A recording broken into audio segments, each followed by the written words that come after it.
অনেক সময় আমাদের মনে হয় যে আমার ভালো লাগছে না। কেন ভালো লাগছে না সেটার অ্যান্সার আমার জানা নেই। মনে করেন আপনার আগামীকাল একটি পরীক্ষা, আপনি পড়তে বসেছেন কিন্তু আপনার পড়তে ইচ্ছা করছে না, আপনি কোনোভাবেই পড়াশোনায় মনোযোগ দিতে পারছেন না। আপনার হয়তো আজকে একটি টিউশনে যাওয়ার কথা ছিল কিন্তু আপনি সেখানেও যেতে পারেননি। কেন? কারণ আপনার ভালো লাগছে না। কিন্তু কেন ভালো লাগছে না সেটা আপনি আইডেন্টিফাই করতেই পারছেন না। এই ধরনের পরিস্থিতিতে কিন্তু আমরা কম বেশি অনেকেই পড়ে থাকি যে আমাদের মনের মধ্যে কিছু একটা চলে, কিন্তু এটা এক্স্যাক্টলি কোন রিজনে সেটা আমরা আসলে মনে করতে পারি না।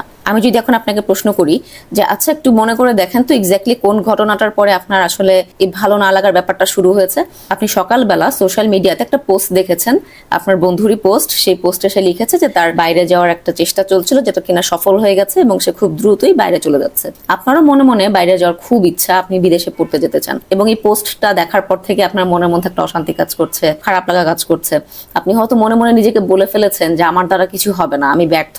এই বিভিন্ন ধরনের আবেগগুলোর গোড়া হচ্ছে আমাদের চিন্তা। আমরা খুব সচেতন ভাবে হোক বা আমাদের অবচেতন মনেই হোক বিভিন্ন চিন্তা করে ফেলি এবং এই চিন্তা থেকেই বেশ কিছু আবেগের সৃষ্টি হয়। এখন এই চিন্তাগুলোর মধ্যে কিছু চিন্তা আমাদের জন্য ভালো বা উপকারী, আবার কিছু চিন্তা আছে যেটা আমাদের জন্য খুবই হার্মফুল, যেটার আসলে কোনো বাস্তব ভিত্তি নাই, কিন্তু আমরা মনে মনে সেই লাইনগুলো সবসময় নিজেদেরকে বলতে থাকি এবং সেগুলো এক সময় কঠোরভাবে বিশ্বাস করা শুরু করি। আলটিমেটলি সেটা আমরা আমাদের নিজেদের লাইফের স্ক্রিপ্ট বানিয়ে ফেলি। এই যেমন আমি ব্যর্থ, আমার দ্বারা কিছু হবে না, আমি কোনো কাজ শিখতে পারবো না, এই ধরনের নানা রকম চিন্তা আমাদের মাথার মধ্যে ঘুরতে থাকে যেটা আমাদের জন্য ক্ষতিকর এবং এই চিন্তাগুলো আমাদেরকে সামনে এগোতে দেয় না।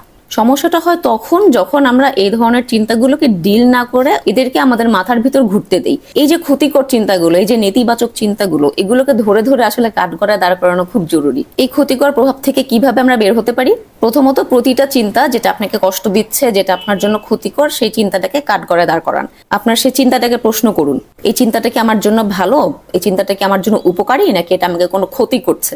যে চিন্তাগুলো আপনার জন্য ক্ষতিকর, আপনার জন্য নেতিবাচক, সেগুলো আপনার অনুভূতিকে অনেক সময় ভোতা করে দিবে, অনেক সময় আপনার মনকে ভারাক্রান্ত করে ফেলবে। আপনার চিন্তাটাকে প্রশ্ন করুন যে আমি কি এই চিন্তার মধ্যে আটকে যাচ্ছি? এমনকি হচ্ছে আমার যে কাজগুলো এখন করা উচিত সেটা আমি করছি না, আমি এই চিন্তাটা নিয়েই সবসময় ভাবছি। এই যে আপনি চিন্তাটা করছেন যে আপনি ব্যর্থ, আপনার দ্বারা আসলে কিছু হবে না, এই চিন্তাটাকে প্রমাণ করে এমন কোনো ঘটনা কি আপনি মনে করতে পারেন? হয়তো আপনার মনে হবে যে আমি অনেকদিন থেকে চেষ্টা করছি, তারপরেও হচ্ছে না, আমি এতবার পরীক্ষা দিলাম, তারপরেও মনের মতো একটি স্কোর উঠাতে পারছে না।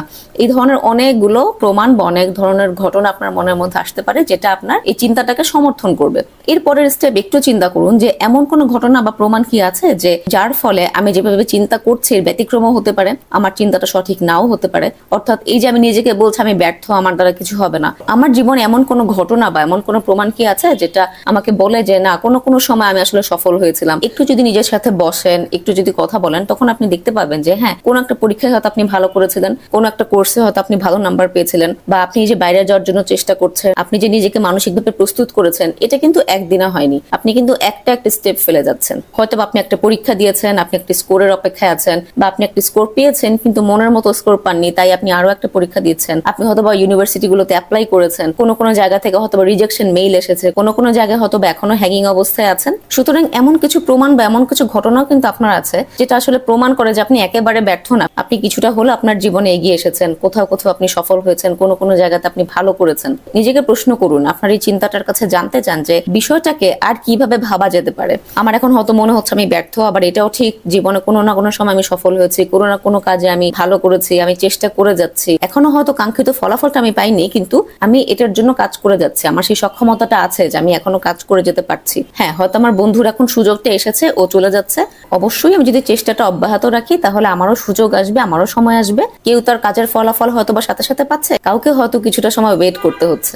আপনার এই প্রতিটা চিন্তাকে কাঠগড়ায় দাঁড় করিয়ে স্টেপ বাই স্টেপ প্রশ্ন করে যাবেন এবং সেটার ভিতর দিয়ে যাবেন, তখন আপনি দেখতে পাবেন যে এই যে শুরুতে আপনি নিজেকে বলছিলেন আপনি ব্যর্থ, আপনার দ্বারা কিছুই হবে না এবং একটা খারাপ লাগার অনুভূতি নিয়ে আপনি সারাটা দিন কাটাচ্ছিলেন, পরবর্তীতে এই এক্সারসাইজটা করার ফলে দেখা যাবে যে আপনার মনের মধ্যে একটা চেঞ্জ আসছে, আপনার একটু পজিটিভ ফিলিং কাজ করছে, আপনার মনের মধ্যে কিছু আশার সঞ্চার হচ্ছে।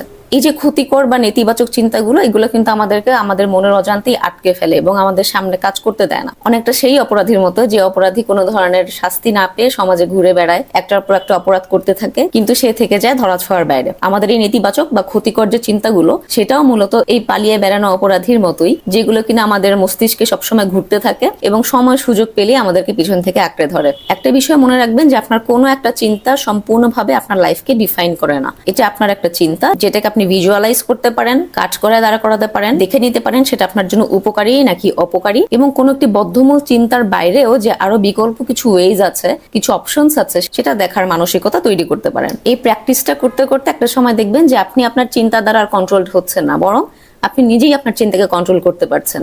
সুস্থ চিন্তা করার ফলে কিন্তু আমাদের আবেগগুলো সুস্থ থাকে, ভালো থাকে, একই সাথে আমাদের শরীর এবং মন সার্বিকভাবে পজিটিভ থাকে।